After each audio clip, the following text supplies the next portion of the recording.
হার্দিক পান্ডিয়াকে নিয়ে টানাটানি। হার্দিক পান্ডিয়া কোন টিমে যাবে?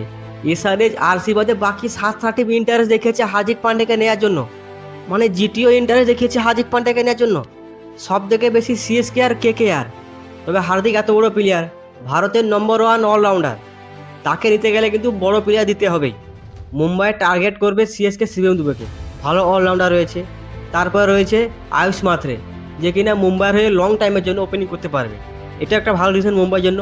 এছাড়া রয়েছে বোলিংয়ে কম্বোজ রয়েছে, খালি রয়েছে। তো এই প্লেয়ারগুলোকে টার্গেট করতে পারে। তবে আমার মনে হয় না সিএসকে আয়ুষ মাত্রে বা শিবম দুবেকে দিতে পারে। সিএসকে টিম যথেষ্ট ভালো রয়েছে। তো এই ক্ষেত্রে সিএসকে যদি ভালো ডিল না পায়, তারা কিন্তু হার্দিক পান্ডিয়াকে নাও নিতে পারে। ঠিক আছে, এদিকে কেকেআর যে সমস্যা হলো, রাসেল যাওয়ার পর থেকে কেকেআর টিমে ভালো এখন কোনো অলরাউন্ডার নেই। তো কেকেআর যেটা চায় ভালো অলরাউন্ডার প্লাস ক্যাপ্টেন্সি, তাই হার্দিককে নেওয়ার জন্য কেকেআর সব থেকে বেশি আগ্রহ দেখিয়েছে এবং যেটা দরকার। তো হার্দিক পান্ডিয়াকে নিলে কেকেআর কাকে দিতে পারে বা মুম্বাই কাকে নিতে পারে?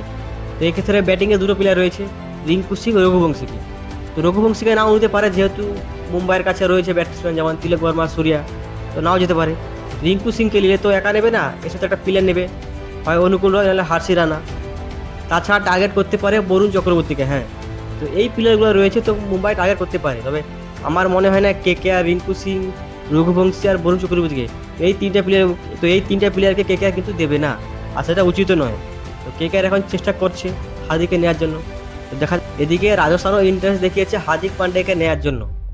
রাজস্থানের যেটা দরকার সেটা ছিল একটা ভালো অলরাউন্ডার, যেহেতু এদের কাছে ভালো অলরাউন্ডার সেরকম নেই। বাকি এদের টিমটা সেরকম ব্যালেন্স ঠিকঠাক ছিল, কিন্তু অলরাউন্ডার নেই বলে একটু গড়বড় লাগছিল। তো হার্দিক পান্ডিয়া এলে তারা মুম্বাই দিতে পারে জসবলকে। জসবল কিন্তু ভালো অপশন হবে মুম্বাইয়ের জন্য, সেও লং টাইমের জন্য ওপেনিং করবে, প্লাস ইন্ডিয়ান প্লেয়ার, এটা একটা ভালো অপশন হবে। তবে হার্দিক পান্ডিয়া কিন্তু রাজস্থানে এলে ক্যাপ্টেন্সি করবে কিনা কোনো সন্দেহ নেই। সেম সিএসকে তো, সেখানেও গায়কোয়াড় রয়েছে, স্যামসন রয়েছে। তো এই দুটো টিমে গেলে হার্দিক পান্ডিয়া ক্যাপ্টেন্সি নাও পেতে পারে। হার্দিক পান্ডিয়া যদি কেকেআরে আসে, সে কিন্তু 100% ক্যাপ্টেন্সি পেয়ে যাবে। তো তোমাদের কি মতামত কমেন্ট করে জানাও, হার্দিক পান্ডিয়া কোন টিমে যেতে পারে?